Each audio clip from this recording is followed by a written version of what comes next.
Today I have the pleasure of speaking with Adrian Griffin. How are you today, Adrian? Very good, thank you, Tracy. Well, it's a distinct pleasure to have you here. I mean, you're an esteemed member of the board of directors for a number of companies. So let's start with Northern Minerals, because they have one of the best heavy rare earth deposits in the world. How did you get involved with Northern Minerals, and tell me why you love this story? Northern Minerals, I got involved in, I think it was 2006. I was one of the founding directors, floated the company, and effectively one of the vendors. There were a large number of assets there that we put together initially as a uranium portfolio, and as the uranium market fell, we started looking at other things and found rare earths on those particular deposits. Well, of course, are you responsible for bringing Professor Kingsnorth into Northern Minerals? No, I'm afraid I can't lay claim to that one. It was a group decision. And of course, you know, you have this Zenite. Can you tell me when you first realized you had such an incredible heavy rare earth deposit? Well, it's pretty interesting. PNC, the Japanese, found it, I think it was about the 1970s, and there was a small outcrop of Zenite. It was 20 or 30 metres long, a couple of metres tall, and they published a resource on it, and the resource that was published, I think, was 48 tonnes, not of rare earths, of ore, and they drilled underneath it, and all the holes were blank. We stepped back, drilled a little bit further down, and it just kept getting wider and wider and wider.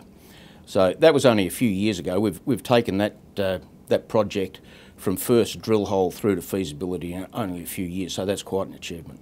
Yes, this is one of the fastest moving rare earth stories in the world. And of course, what do you think about rare earth prices? Because you're also an investor. Where do you think they're going? How's it looking for 2015? Well, the rare earth market has been a bit of a mixed bag, from lights to heavies, and then all the political aspects that are associated with those things. And a lot of it revolves around China, of course. And China are loosening their export policies, possibly allowing a little bit more onto the market. But as they do that, the market's expanding. And in particular, there's going to be very high demand for heavy rare earths, applications such as wind turbines and electric vehicles. Well, of course, that's a great segue for perhaps how you got involved in lithium. Can you tell us a little bit more about your background and what you're doing in the lithium market right now? Because I'm also very bull on lithium. Look, I think lithium is a great opportunity, and the opportunity that we have is a once-in-a-lifetime opportunity.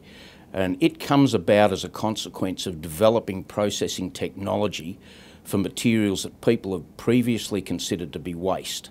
And we've had a look on a global basis, and we've found deposits of this sort of material, not only as pristine deposits that people have in mind because they couldn't process the material, but also as stockpiled waste, if you like, and some companies throwing away more than the world's annual lithium consumption as tailings. So we decided to crack the code, break these minerals apart, and for the first time commercially extract lithium out of these things. So that's where we come from in the lithium market. Where's the market itself going? Well, it's driven to a large extent by many of the same factors as the rare earth market. It's probably going to be a little bit broader in that there are a lot of other power applications that lithium can be used for. In particular, things like load levelling to steady the loads and give you off-peak power from renewables when the waves aren't waving and the wind's not blowing and the sun's not shining. It's very difficult to get renewable power going. So you have to store it when it's being produced, and you store that in lithium batteries. So further to this licensing, can you talk to us about the price of lithium and the operating cost? Oh, certainly. The process that we've developed is pretty interesting in that it's got, believe it or not, a zero energy footprint. Now that's most important. So we don't have an energy cost for doing the processing. We're taking materials that are reject materials from other operations, so we don't have a mining cost. When you look at all the costs that you do incur, you end up with a cost of taking ore through to lithium carbonate of about $2,000 a tonne. Now that's competitive with the cheapest producers in the world, and at the moment the principal product being battery grade lithium carbonate selling for about $7,500 a tonne. So there's a fairly tidy margin of about $5,500 a tonne there. And we would certainly plan to start off with a plant of about 20,000 tonnes.